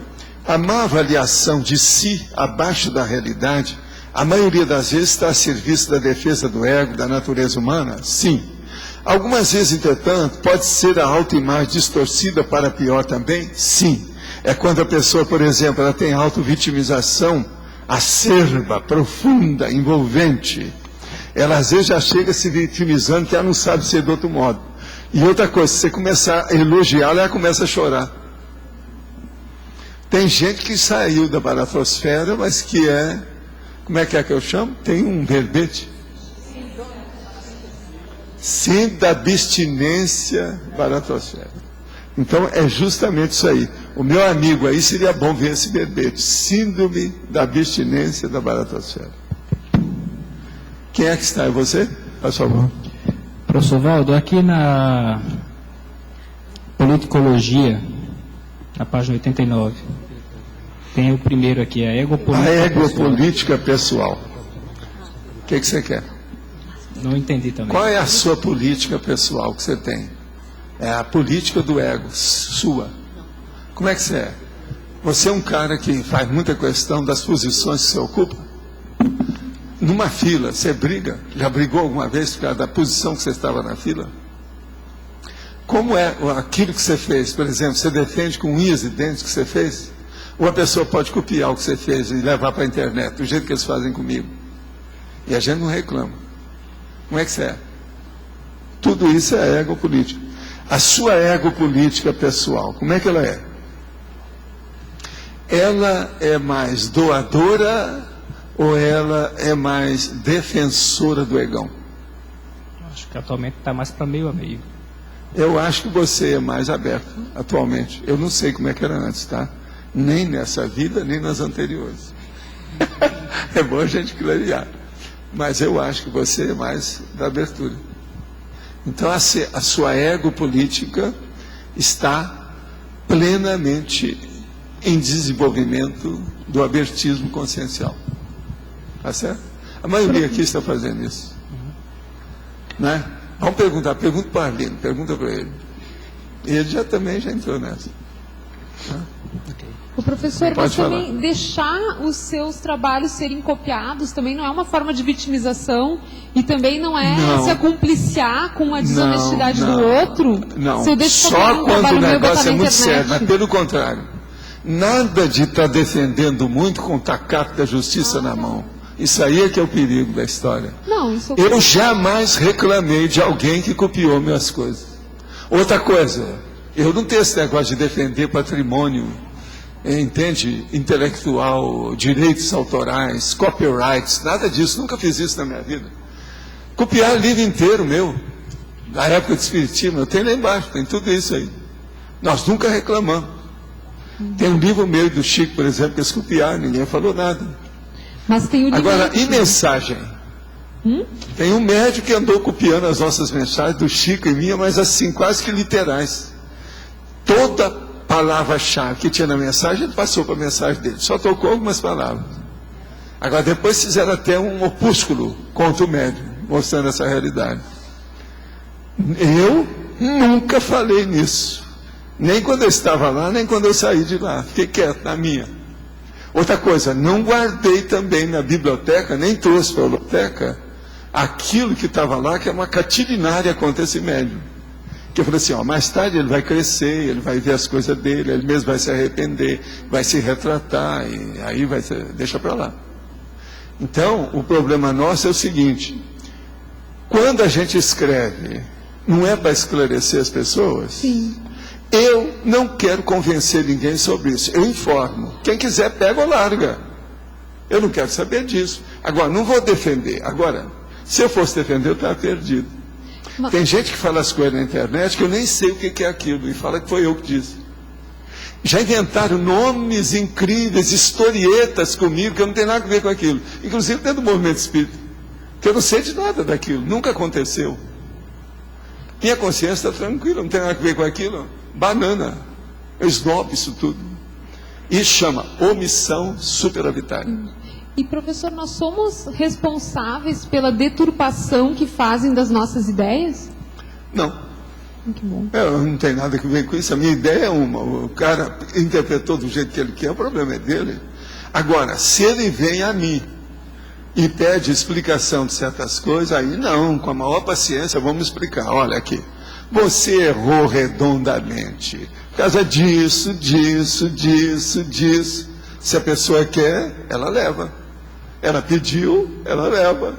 Mas agora, por exemplo, eu não vou ter a iniciativa de liquidar com a pessoa. Se ela pediu, é porque o egoísmo dela já permite uma entrada de uma heterocrítica positiva e cosmoética. Então a gente pode trabalhar com ela. Agora, se ela não permitiu, você vai brigar com a pessoa que está na baratrosfera? Não, eu nunca faço isso. Quem é baratrosférico, você não pode contestar nada. Você só contesta tudo. Nunca nada. Vê se me entende. Dentro de você, você contesta tudo, mas com a pessoa você não contesta nada. Você tem que ajudá-la, porque ela está doente. Então você não contesta nada e você contesta tudo. Entendeu ou não? É isso aí. É muito libertário pensar assim. Agora, outra coisa. Não fique pensando que só porque você é a dona da justiça, que a justiça está totalmente a seu favor, que você deve levar aquela ação adiante. Não. Releva, passa por cima, perdoa, entra num acordo, abençoa. Se não puder, dá uma banana e cai fora, esquece isso. É muito melhor para todo mundo. Agora, se o negócio envolve uma instituição, se envolve outras pessoas, aí acabou. Eu estou falando aquilo que diz respeito a você, ao seu ego. Sim. Aí é diferente. O negócio é abrir mão. Escuta, se a gente está querendo fazer assistência para todo mundo, numa hora dessa, se quer maior oportunidade de fazer assistência do que relevar uma pessoa a respeito de alguma coisa que ela errou, isso é a hora. É o melhor. Tem uma pessoa que andou escrevendo o seguinte: qual é a maior assistência? Aí eu poderia fazer a pergunta: qual é a maior interassistencialidade que existe? Ela começa por quê? Eu digo para você, pelo perdão. Agora, a interassistencialidade, só o perdão ainda é pouco. A pessoa tem que fazer uma assistência depois, a partir do perdão. Ela tem que fazer a continuidade daquilo, o follow-up, o acompanhamento. Tem lógica? Esse é o caminho. Professor? Tudo isso é para a direita, certo? Nós estamos falando aqui. Tem uma pergunta aqui que é da Carla. Sim. Ela quer perguntar para o senhor o que é homenagem intelectual. Homenagem intelectual é quando a gente pega uma pessoa assim, ó, do estilo que tem aqui, e a gente fala, por exemplo, o Jarbas. Ele é um professor a respeito de filologia e é um professor a respeito de tributologia. É o direito tributário. Então a gente dá uma homenagem para ele. Viva o Jarbas! Você está entendendo? Isso é a parte intelectual dele. Que ele é bom nisso. Entendendo? Então, esse aqui é o tributo, o direito, a homenagem. Você está elevando a personalidade da pessoa naquilo que ela raciocina. O intelecto dela, a inteligência dela. Está certo, claro? A Carla é boa, porque ela estuda mais do que muita gente que eu conheço aqui. Muita gente. Ela está sempre ciscando. Pode falar. O seguinte, eu queria ter a seguinte dúvida.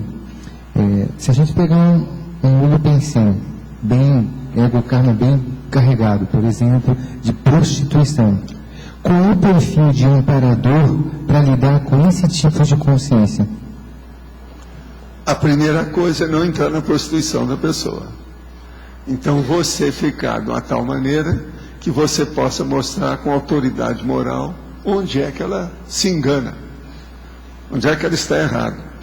A outra coisa é mostrar o processo da promiscuidade. Essa promiscuidade, por exemplo, ela é indefensável. Então mostrar para a pessoa, não dá para defender promiscuidade de ninguém. Toda promiscuidade é ruim. E é uma doença séria. A promiscuidade sempre denuncia que a pessoa é imatura do ponto de vista afetivo. Então tem que mostrar isso. E isso aí é mais sério do que o caminho da prostituição em si. Porque tudo é possível. Na promiscuidade acabam os limites. Entra a anomia, a desordem, a anarquia. Entendeu? Não há mais ordem. Não há mais organização, não há mais disciplina. Por isso, por exemplo, uma prostituta, às vezes, ela tem muita dificuldade de ficar uma mulher correta para o resto da vida. O percentual disso é muito menos de 50% das que consegue superar. Ela sempre vai ficar de uma maneira moral muito amoral. Não é imoral, não, amoral. Ela perde o nível de consistência da moralidade, da cosmoética dela. Agora, existem mulheres que conseguem isso. Principalmente aquelas que arranjam um companheiro monogâmico e ela se torna monogâmica. Aí, por exemplo, ela arranja filhos, começa a fazer uma família, aí nasce filhas que ela vai ter. Ela não vai querer que a filha seja prostituta do jeito que ela é. Aquilo tudo começa a bater ela melhora. Entende? Mas o percentual de melhora, de tudo que eu estive analisando, dentro do meu universo de pesquisa, que eu examinei isso durante vários anos, não chega à metade, não. É bem menos. Entendeu? Agora, por exemplo, assim, o amparador que é especialista nessa área, que características que ele tem para ajudar esse grupo? A característica que ele tem é de fraternidade total. Porque uma prostituta, por exemplo, ela às vezes ela é mais fraterna do que o assistente social. Então se de ver o temperamento, como é que a pessoa é, de que modo que ela faz as coisas. E a tendência dela, da prostituta, devido ao problema da promiscuidade, é relevar tudo. Mas ela não releva pensando, ela releva sem pensar. Então, se a pessoa matou o outro, não, ele quis matar, o problema é dele. Isso é a promiscuidade, às vezes a pessoa já entrou nessa. Então, ele fica leniente. Ele começa a participar dos erros, dos dolos, dos crimes, da marginalidade, por, vamos dizer, ficar calado. Você está entendendo? Totalmente quieto. Ele não mexe. Então ele fica abúlico, ele fica sem vontade, ele não participa com a ideia que ele conhece, ele não raciocina para ajudar. Enfim, tacitamente, ele é um cúmplice tácito do erro da pessoa. Entendeu isso? Entendi. Então o problema é a pessoa ter fraternidade, entendendo o que é. E vendo naquela pessoa qual é o ponto dela, que ainda tem uma luzinha que você pode virar uma chama. Está começando a aparecer a fumaça, sopra lá na brasa para virar uma chama. Então aquela prostituta que às vezes já está totalmente desbragada, que tudo já foi para o espaço, que não tem mais limite, que não há mais limite para nada moral, ela pode se reerguer. Fazendo um comparativo, um contraponto, nós temos lá o belicista caminhando para o pacifista. O promíscuo, ele parte para onde? A primeira coisa é ver se a pessoa, por exemplo, ela vai continuar dentro do militarismo ou se ela vai sair. Ela pode sair antes, então ela é um objetor de consciência, etc. tal. Ou ela pode sair aposentada. Aí muda tudo de figura. Agora, se ela vai continuar e ela é jovem, é um problemão. Tem que ver por que ela vai continuar. Então aí você tem que arrumar toda a argumentação baseada em fatos para mostrar para ela que ela já vem como matadora de muitas vidas. Então, falar para ela, não é só esse seu corpo aí que foi preparado para matar os outros. Você já teve centenas de outros corpos que só servia para matar outros corpos. Então dá esses impactos todos e mostrar para a pessoa. Agora, se ela está para mudar, se ela está já, vamos dizer, de vez ou madura para fazer uma reciclagem, aí tudo muda de figura. Assim, que eu percebo assim, que esse grupo tem como mater pensene o sexo pensene. Como é que quebra isso no convívio da pessoa? O sexo aí, geralmente, na questão da prostituição, por exemplo, e da promiscuidade, ele até que não é o essencial. O processo da afetividade e o problema do objetivo da pessoa é pior do que isso. Então, quase sempre, por exemplo, aí no caso, essa pessoa pode caminhar, por exemplo, para o tóxico. Ela começa a beber muito, ou usar cocaína, ou qualquer coisa nesse sentido. Aí, então, acabou. Ela tem que ser internada e melhorar de uma maneira séria, porque, nesse caso, a síndrome da abstinência é mais forte do que a média. Então, a pessoa tem que estudar muito para ver aquele caso sob esse aspecto. Como é que fica? Agora, se a pessoa, por exemplo, às vezes, ela arranjou um cacho, como o povo fala, ela arranjou uma fé que ela ficou apaixonada temporariamente por um homem, por exemplo, que não é o gigolô dela, mas outra pessoa, não é o rufião, você está entendendo? Mas uma outra pessoa, essa outra pessoa, se tiver gabarito, muda totalmente a prostituta.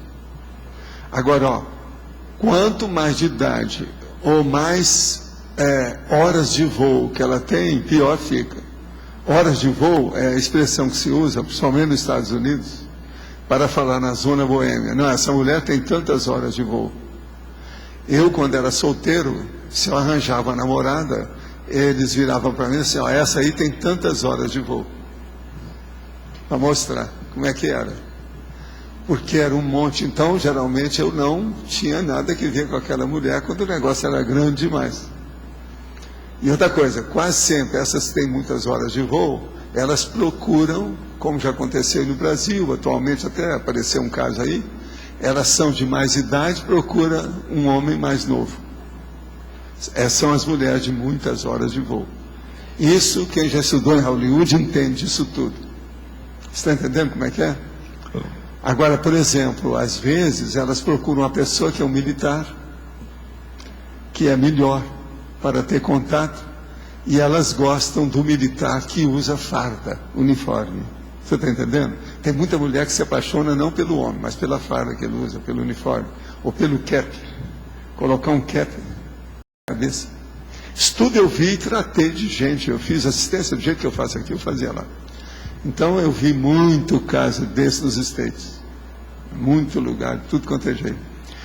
Agora, cada caso, Léo, você tem que examinar e ver como é que é. Agora, uma coisa séria. Toda vez que uma moça, mesmo que seja jovem ainda, mas que ela está na prostituição, por exemplo, há 10 anos, essa vai ter mais dificuldade de sair. Ela precisa de maior tratamento, ela precisa de maior atenção e ver os detalhes dela, tudo, porque senão é muito difícil. Agora veja, você pode encontrar uma outra. Se a prostituta é muito inteligente e ela começa a melhorar a intelectualidade dela, através de autodidatismo, ela começa a estudar tudo isso, ela pode ir longe. Aí ela melhora tudo. São essas que têm mais capacidade de sair do processo de uma vez para todas. Uma coisa que você pode falar para a prostituta é o seguinte, vem cá, você vai deixar esse caminho da prostituta ou de prostituição que você vem nele, nessa vida, que já vem de muitas vidas, você vai deixar isso nessa vida ou vai deixar para a próxima? Porque a tendência dela, se continuar, ela vai seguir daquele jeito. Agora, gente, aqui outra pergunta. Conforme você me aconselhou, voltei a fazer TENEPS, uma vez que melhorei de saúde, porém não senti sinalética alguma, e não me pareceu haver nenhum amparador envolvido. Com o passar dos dias, fui me sentindo descompensado energeticamente, e resolvi parar a TENEPS, pois sou uma pessoa velha e doente. Ao interromper o processo, piorei de saúde e surgiram do nada problemas domésticos visivelmente patrocinados por assediadores. Concluí então que o que eu estava fazendo era alimentar consciências energívoras que se aborreceram com a interrupção. O que devo fazer? Você devia seguir com a TENEPS. Olha, da TENEPS, geralmente vocês me perguntam, até quando eu vou fazer a TENEPS? Aí eu viro para a pessoa o seguinte: enquanto eu estiver válido fisicamente, que eu puder falar, participar, mexer com a energia, eu vou praticar a TENEPS. Enquanto eu estiver lúcido, eu vou praticar a TENEPS. Enquanto eu puder ajudar os outros, eu vou praticar a TENEPS. Eu sei que quem deve ajudar os outros é aquele que está menos doente do que ele. Então, tem gente mais doente do que eu? É a pergunta que você tem que fazer. A senhora tem que fazer essa pergunta para a senhora. Há gente mais doente do que eu possa ajudar? Eu garanto que tem. Principalmente do ponto de vista físico, então, isso aí eu assino embaixo e dou até certificado de garantia. Vai ter. Então, continue com a sua TENEPS, que vale a pena, você vai ajudar os outros, enquanto a senhora estiver válida e lúcida. São dois proparoxítonos horríveis. Válida e lúcida. Como é que é seu nome? Lúcida, válida. Agora aqui. As causas das transmigrações de consciência para planetas inferiores à Terra são: a profundidade é o rigor do egoísmo das consciências, por ter muitas vidas com esse padrão de patologias? Sim. Agora, esse egoísmo tem uma porção de nome, né? Um dos mais sérios que tem chama-se holocausto, genocídio. Pensa bem nisso, que aí muda de figura. O egoísmo recebe outra conotação, a gente tem que interpretar de outro modo, vale a pena pensar nisso. Genocídio, holocausto, matar uma legião, acabar com um monte de gente. O professor Aldo, pegando a pergunta do Eliel, que ele falou, né, assim, o belicista, ele caminha para o pacifista. A gente pode dizer que o promíscuo, por exemplo, ele caminha para a questão da higiene consciencial? O jeito, você vê outra saída. Mas seria o promíscuo caminha para a monogamia. Duplismo. Sempre há uma coisa em desenvolvimento, é sempre aquele ponto a mais melhor que a pessoa vai alcançar. Qual é o seu próximo passo melhor, chefe? Olha com você, não precisa de falar, não. Pode falar aí. Professor, na exemplologia, como é que a pessoa pode passar da condição da análise egológica inconsciente para essa consciente? Ela, a partir de uma heterocrítica, como é que essa... se ela aparecer aqui, eu acho que acaba passando. Você não acha? Aqui na tertuliária, por exemplo. Sim. Aí, eu já estou te dando agora, digamos, independente disso, no dia a dia, a pessoa não conhece, ela ainda está... Ela vai receber esbregues. Quais são os esbregues da vida? Quais são? Fala. Ela cai no buraco, ela encontra... Doença, acidente, incompreensão, quebrar a cara, dor, tudo é. Tá. Essa nossa escola tem essas coisas. E outra coisa, isso não está aí como câmara de tortura, não. São as pessoas que acham. Mas todo esse material que está aí montado é para ajudar as pessoas a clarear a sua cabeça.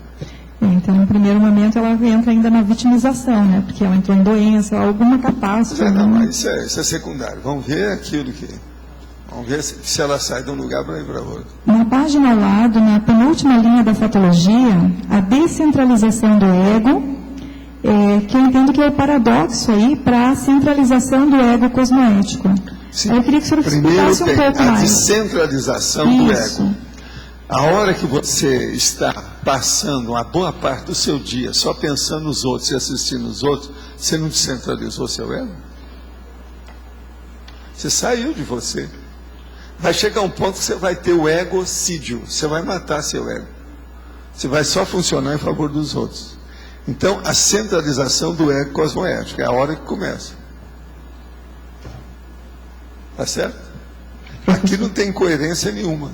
Não há contradição nenhuma. Não, eu entendo um O paradoxo. processo é o encaminhamento, o desenvolvimento, a evolução, o progresso da pessoa. Há uma progressão, um gradiente. Entende? Sim. Tudo na vida é assim, né? Professor. Agora, ó, tem que passar o gargalo. Sim. A Carla, minha amiga, que quer falar. Idade adulta do homem e da mulher. Aí, onde é que está isso aí dele? Frase enfática. Sim. A idade adulta é do homem e da mulher. A idade adulta é a hora que a pessoa tem, por exemplo, assim, 27 anos, 30 anos, 40 anos, 50 anos, ela já começa a ser adulta.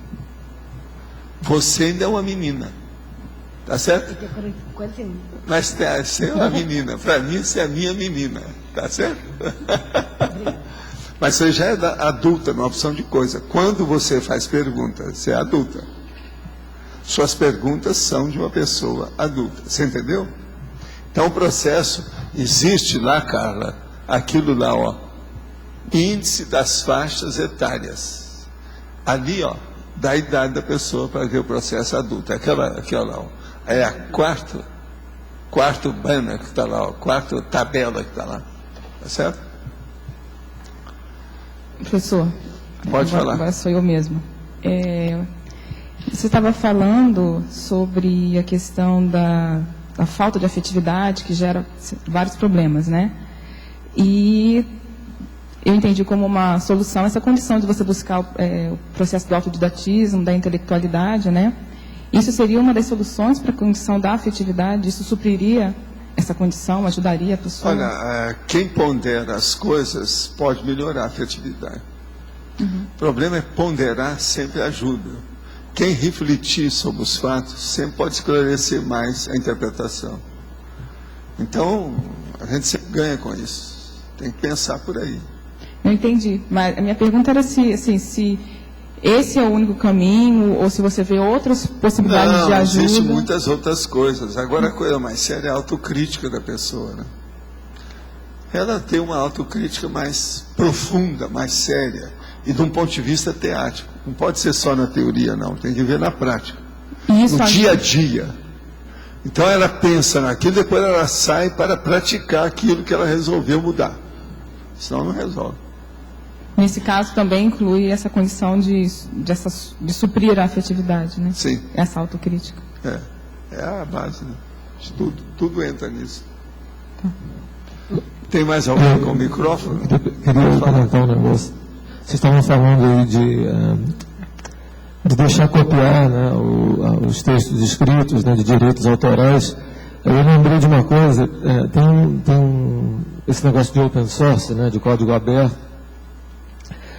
Tem um cara que escreveu o código do Tron, que é um sistema operacional não é para computador genérico, assim, para controle de processos mais e microprocessadores. Eu não me lembro o nome do cara, é um japonês, né? Parece que tem mais ou menos o mesmo número de cópias do que do Windows. E o cara não ganha um centavo por nada. Ele fez esse sistema operacional para controle de processo num esquema de código aberto também, né? E esse cara podia ser tão rico ou mais, sei lá, do que o Bill Gates, né? Ele dá aula na universidade. Eu esqueci o nome dele, depois eu vou trazer aqui. Sim, mas isso... Não, então, como o teu caso, né, de literatura, de uma série de outras pessoas, não, tem muita gente que não defende. Eu jamais recebi dinheiro nenhum pelos 45 livros que eu já publiquei. Então, nenhuma edição, nada. Eu sei disso. Né? Agora, eu recebo um monte de coisa. Tem um monte de gente aí que me dá fruta até hoje, me dá pão de queijo. Eu vou recebendo as coisas. Isso. Agora, ó, meu consultório, que era gratuito, eu recebia leitão, piano, vermaguete, carro, feijão, arroz. Isso faz parte da vida. Bacana. Então tem essa, hoje em dia tem mais, na sua época lá era um pouco diferente ainda, eu acho, mas hoje em dia tem mais gente com essa consciência, né, de que as coisas podem ser copiadas. O problema tem aquele caso da pessoa que fica pensando assim, eu não quero esse dinheiro. Você já pensou, se eu tiver $1 bilhão, eu estou perdido, eu vou direto para a baratosfera. É problemático. Como é que uma pessoa vai arranjar $1 bilhão e ficar com aquilo e procurar aumentar? Tem alguma coisa errada nisso. Aí você fala, não, mas às vezes é um processo industrial, é um problema que está ajudando os outros. Sim, mas se está, por que não passa aquilo para os outros? Por que não faz uma congregação, uma fundação, alguma coisa para ficar livre daquilo? Claro. Agora, uma pessoa que começa a ter um patrimônio de $1 bilhão, eu acho que isso já é um assédio. Então. Agora, chama-se, lá no Espiritismo, ele chamava, que era a expiação da fortuna. É complicado, não. É difícil, tem que ter muito discernimento e consciência. Agora, esse cara, então, uma pessoa mais viva, ela já não entra nisso, que já sabe que tem dinheiro. Que vai dar um trabalho danado para saber onde botar esse dinheiro. Agora, veja, $1 bilhão só da pessoa, disponível dela. Gente, pensa. Eu não ficaria bem com isso, hora nenhuma, com essa dinheirama. É um problemão isso aí. Então, esse cara respondeu dessa mesma linha, um problemão, né? E eu não lembro o nome do cara, mas eu vou trazer. Aí uma pessoa dessa, se você começar a falar da pobreza do mundo, cria problema para ela. Então, o ideal seria levar para esses lugares que a gente atende, certas favelas, você está entendendo? Certos hospitais. Esse cara que eu estou falando, mostrar para a pessoa o que é que tem na vida. Fala assim, olha aqui, você tem $1 milhão. Olha aí como é que está esse povo. Tá, não, mas esse cara é o contrário, é o caso parecido com o teu, né? Pois é. E foram perguntar para ele, ele respondeu mais ou menos como você respondeu agora, na tua lógica. Quer dizer, ele falou, mas eu ganho um salário muito bom na universidade, né? O que eu vou fazer? Exatamente, foi o que ele respondeu também. Vou ver se eu consigo agora, por trazer. exemplo, você pegar aí $1 milhão é uma coisa. Agora, $1 bilhão é outra coisa. Outra ordem. Opa, devagar. Sim. Aqui. Sim. Aqui é A, tá? O negócio aqui, quando a gente começa a falar assim, pronto, aí eu ando. Tá certo. Eu fazendo uma pesquisa lá no Holociclo, eu encontrei um livro, que eu já até comprei ele. Eu fiquei digitando ele, mas depois eu descobri na internet que havia a possibilidade de comprar e comprei. O livro das perguntas. E tem uma pergunta dessa. Sim. Se você tivesse $1 milhão, eu levei um susto quando o livro me fez essa pergunta. É uma coisa complicada. Se você gostou desse livro, seria bom você ver a enciclopédia de curiosidade que tem lá. É melhor do que esse. Enciclopédia de curiosidade. Vai lá e vê, do Valmiro. Lá tem várias. Tem até duplicata das coisas, tudo. Está lá sabe aquela estante que está cheia de livros? Lá tem essa enciclopédia. Enciclopédia de curiosidades. Vale a pena. Se você gostou desse. Agora, existe um outro livro que é bom você ver. Chama Pergunte ao João. Anota aí que lá também tem. Pergunte ao João. Não é nada do João nosso, nem o João Aurélio, não. É outro, tá? Mas lá também tem essas perguntas aí, populares, que o povo gostava muito. É da época do Homário, o Homem Dicionário. Alguém aí lembra do Homário, o Homem Dicionário? Não? Não lembra nada, não? A maioria nessa ocasião estava só pensando em samba. Como é o nome da enciclopédia? Hein? Enciclopédia de curiosidade. Enciclopédia lá no Holociclo, que você vai achar isso. Agora, o Pergunte ao João, se não estiver lá, você vai na holoteca que eles te falam. Tá legal. O título é esse, Pergunte ao João. Tá certo? Ele vai responder para você. Tem muita pergunta e muita resposta. Alguém tem mais aí o microfone na mão? Acabou. E você, pode falar. Aqui na sinonimologia, poderíamos estar acrescentando aqui a análise trafarina e na antonimologia análise traforística?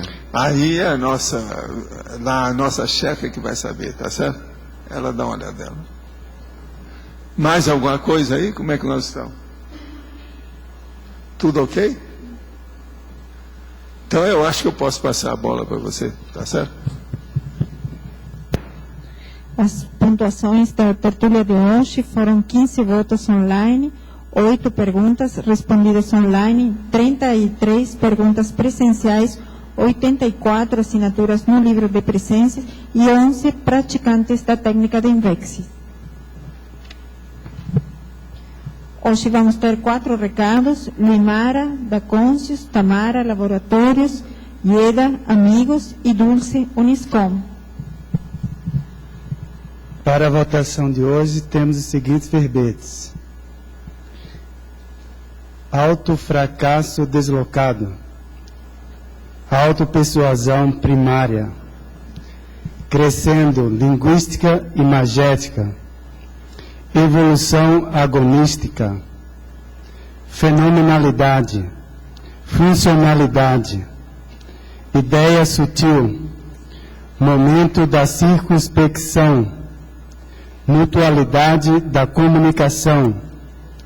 Paradoxo da autorreflexão. Picotagem das ideias. Recurso parapsíquico.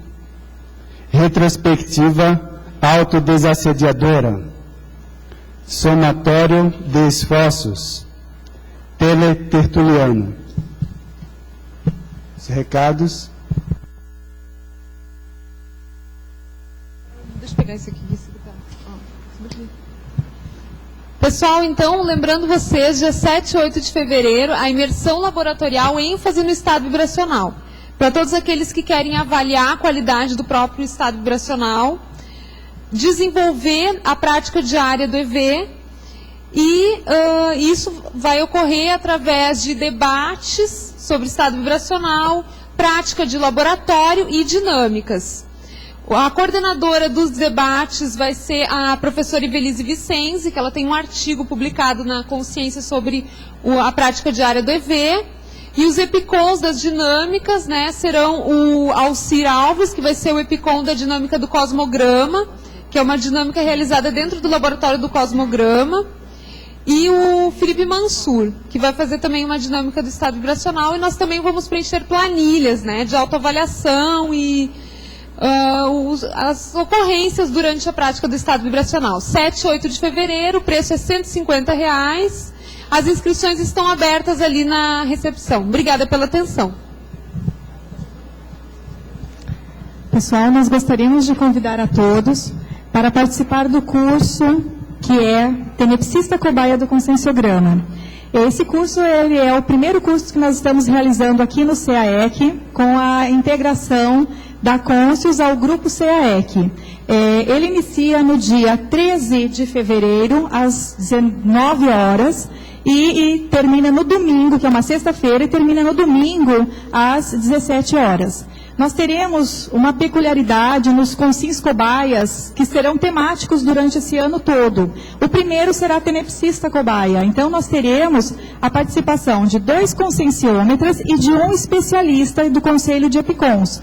Então, os conscienciômetras serão a Flávia Guzzi e a Luimara, eu, e o Epicon será o professor Mário Oliveira.